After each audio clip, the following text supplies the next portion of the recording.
The whole culture is hair on fire screaming about Russia, Russia, Russia. This is going to go Russia back to hacked our Dore. election. Now, as I've told people, Russia didn't make 50% of the country poor or low income. Russia didn't make 63% of the country unable to afford a $1,000 emergency. Russia didn't make us have unaffordable college and people buried under mountains of debt. Russia didn't make the banks kick 5.1 million people out of their houses. Russia didn't put us into 8 wars with $700 billion a year going to our war machine. At the same time, we can't get clean water in Flint. Russia didn't poison our water in Flint. Russia didn't frack our country. We've done all this stuff to ourselves. Okay, Russia didn't stop us from Barack Obama from implementing a public option when he could have at the snap of a finger. You know who did that? His donors. Russia didn't stop us from having a public option. Barack Obama did. We do the worst stuff to ourselves. And so that's why everybody running around screaming about Russia at the best is a distraction. At its worst, it's wrecking us and getting us ready for 4 more years of Trump and right-wing governments. And the Democrats keep going along with the goddamn Republicans, by the way. So we'll drop a video. We talked about it at the live show. The Democrats just went along with the $708 billion military budget. Just like that. More money that Trump asked for. Democrats go right along with it. They run along with the bank deregulation. They're going to vote for the Supreme Court picks. And all they're talking about is Russia, Russia, Russia, Russia. He's a Russian. I mean, you saw Rachel Maddow. You've seen her show. You've seen everything. You've seen journalists refer to sitting senators as traitors because they have a different view of Russiagate. People have lost their minds over this, pretending that Russia had anything to do. In their own indictments, Rosenstein will say, and Mueller will say, this had no effect on the election. And guess what? Gallup just did a poll. And you want to know all this nonstop Russia baiting has done? You know what it's done to the American people? Well, it turns out less than 1% believe Russia is a problem.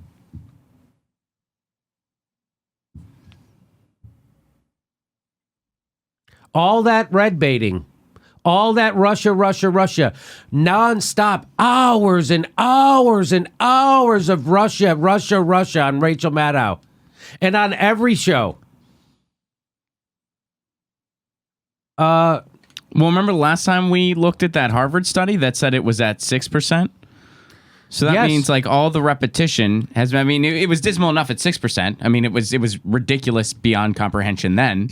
Now it's just beyond a parody of itself. I can't even put it into words. It is. And people on the left red baiting other people for being skeptical of this. It's brought out the worst in people, just like Hillary Clinton. And of course, this is manufactured by the Clinton campaign. And if you don't think the Clinton campaign has an influence with their media, you need to read WikiLeaks and then listen to Ed Schultz's last interview he did, where he told you that they told you what they can report and what they can't. And one of the things they weren't allowed to report on at MSNBC was Bernie Sanders' campaign. And one of the things they were supposed to report on was Donald Trump's campaign. They were told to cover Donald Trump. They were told to not cover Bernie Sanders. And that was because according to Ed Schultz, that the Clinton campaign and the head of NBC News were joined at the hip. And if you read WikiLeaks, that was their whole plan. Elevate Donald Trump. And of course, those people at MSNBC then wag their finger at Susan Sarandon and Jill Stein and anybody else with no money and no power. Except themselves. You know, when you point the finger, you have 3 pointing back at you. Takes absolutely no guts and courage to do what people like Rachel Maddow and Chris Hayes do on a nightly basis. What they're doing is going along with the corporate state for money and influence and popularity. What you're supposed to do is what Ed Schultz did. He stood up to that. What Phil Donahue did, he stood up to that. What Ashley Banfield did, you stand up to that stuff. That's what you're supposed to do. And they're not. And right now, they're pushing a red scare, which I know they know to be bullshit. They're not that dumb. Ron, do you think that Rachel Maddow actually believes what she says when she pushes that stuff? No, I don't. I don't think I so also either. don't think that Rachel Maddow doesn't understand what net neutrality is. I don't believe any of that stuff. I think they are willingly just going along with this. I think she likes her number one spot, and I think she's also smart enough to know that getting that number one spot means you're catnip for whatever's in the White House, opposing whatever's in the White House. So Sean Hannity was number one when Obama was in the White House. Right. She's number one now that Trump's in the White House. She saw an opportunity. She went for it. But when I see this number, like 1% of people even care about Russia. Mm-hmm. And those people are all in the 1%, by the way. Right? That's also Right. Yeah. That's what we were examining. I just want to add to the whole thing of, what I'm most concerned of? That we're in endless wars. Yes. Does that come up in these polls? that's what- Endless wars. All right, so here's something that The Intercept put together. And here's the question. No. Is the new president going to take those troops out? In Russia, Russia, of whether or not Russia had help, whether they had Confederates inside the Trump campaign when they launched this attack. But every day I lead my show, and I think I'm going to be talking about something else. But every day, over the course of the news cycle, a new piece of it falls in place. We're about to find out if the new president of our country is going to do what Russia wants. If the presidency is effectively a Russian op, right? If the American presidency right now is the product of collusion between the Russian intelligence services shit. and an American campaign, I mean, that is so profoundly big. This is not part of American politics. This is not, partisan warfare between Republicans and Democrats. This is international warfare against our country. So do you know now why those people who watch her show sound like such maniacs? Mm-hmm. Now you know. But do you also know that less than 1%, her own goddamn audience? Mm-hmm. That means that even they're not thinking that it's a big problem. And again, 2 years into this investigation, Bill Binney told us it will never be proven because he did the analysis of the data, and it couldn't have been a hack. It had to be a leak. Bill Binney, who is the top code breaker and the smartest guy to ever work at the NSA, everyone there reveres him. And he's a whistleblower. And he started VIPs, Veteran Intelligence Professionals for Sanity, which debunked the weapons of mass destruction, WMD's lie in real time. And they're doing it again in real time, except no one's talking about them. People like me have Bill Binney on our show. Rachel Maddow doesn't have him on. Chris Hayes doesn't have him on. Nobody at CNN has him on. Washington Post won't interview him. They'll only do it to try to discredit him because the government says so. They tried to frame Bill Binney and put him in jail, except he outsmarted the FBI. So that's how smart he is. So, and here we are. So and here's the poll. You want to see some more from the poll? Less than 1% of Americans consider the situation with Russia a top problem for the United States, according to a Gallup poll. Now, you cannot believe polls. So they could be off, but I don't think they're off 1%. So let's say that you think they're off. Let's say it's off by, 50%. That would mean it's 2%.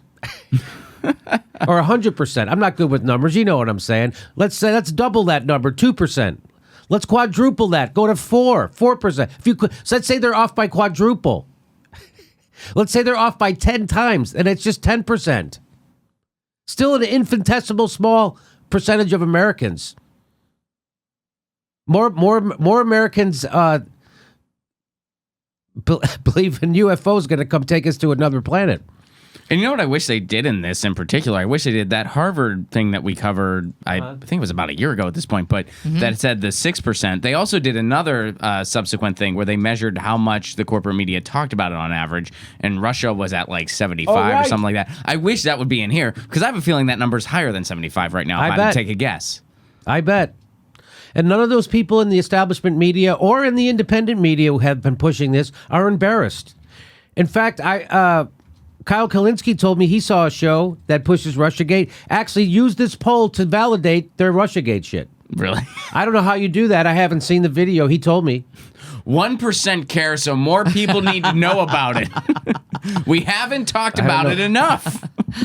So here, the number of Americans who consider Russia to be the biggest problem facing has not surpassed 1% in any of the past 7 months. Isn't that unbelievable, kind of? A little bit, just because of how heavily it's amplified everywhere. It's mind-blowing, this poll. While major news outlets have relentlessly pushed the Russian interference narrative for nearly 2 years, Americans remain overwhelmingly more concerned about domestic issues, with concerns about immigration and the government topping the list of the biggest problems. Stories surrounding the allegation that Trump campaign associates colluded with Russia have saturated media coverage since the president was elected. To date, no evidence or indictments sustaining that allegation have surfaced. If you need any more evidence that what MSNBC is doing is not news, and what CNN is doing is not news, and is in fact just PR agencies, I mean, what more do you need? What more do you need? 1% of viewers care about what you're basing your entire programming around. 1%. The lack of proof and the negligible concern from Americans on the Russia issue may be contributing to President Donald Trump's resilience in presidential approval polls. So just like we said, this is the wrong way to defeat Trump. Calling him names, having rallies that are pointless, wearing vagina hats, and pushing Russia and saying he's a Manchurian candidate and a traitor and he's in collusion with... That's a way to lose the election. That's a way to keep losing to Trump. We've said this in real time. And here they are doing it again, and here's the proof. Donald Trump's... Well, here's his approval rating. In 2018, Trump's approval rating had tracked closely to that of President Barack Obama during his first term, according to Rasmussen Reports, the pollster that was most accurate in predicting the outcome of the 2016 presidential election. The survey conducted last week as Trump concluded an international trip by meeting with Russian President Vladimir Putin in Helsinki showed those controversies haven't yet harmed Trump's overall popularity. So, first of all, the funny thing about that Helsinki meeting was because he just said that he didn't buy the American intelligence agency's assessment of Russia hacking, and he didn't believe them. And I was like, oh, he's a traitor because he doesn't believe our intelligence community. Our intelligence community is not the face of the United States. The president is. That's how effed up this whole thing is. Really? The intelligence community? So, and by the way, and all that crazy hysteria that they created over that has helped Trump. I told you guys. The 45% who approved of his job performance compared with 52% who disapproved represented a slight uptick since June. That brings Trump's popularity more in line with those of his Oval Office predecessors after he recorded historic lows for a new president in 2017. One major asset? By 50% to 34%, voters approve of Trump's handling of the strong economy. And why? Because the Democrats have absolutely no counter program to Trump. None. We do story after story of how the Democrats are going along with Trump, how they went along with Trump to deregulate Wall Street, how they go along with Trump's war budget, even giving him more than he asked for. This is against what the Democratic voters want. Going along with Trump, they offered to build the wall for him, for F's sake. They're going along with him and confirming his Supreme Court justices. Chuck Schumer is not going to whip the vote on that again. It's more, I mean, it should be more apparent than ever why we have Trump. The Democratic Party is collapsing. They can't beat Trump.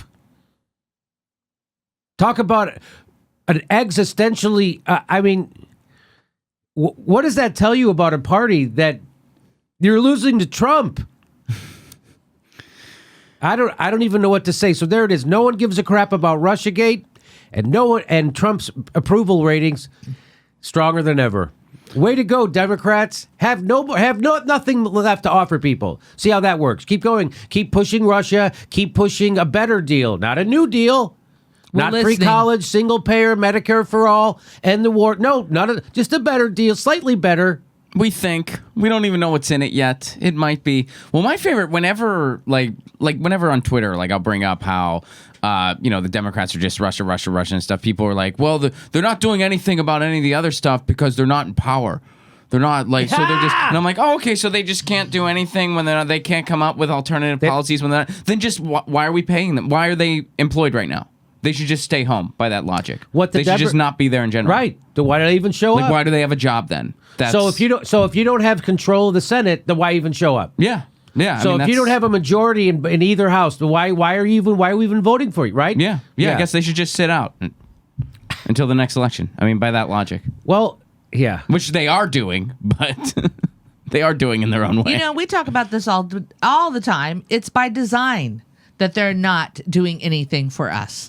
It's all by design. You think Nancy Pelosi gets to have this position all these years because they like what she stands for, or that she delivers all the money into the DNC? So it's like, who's representing us?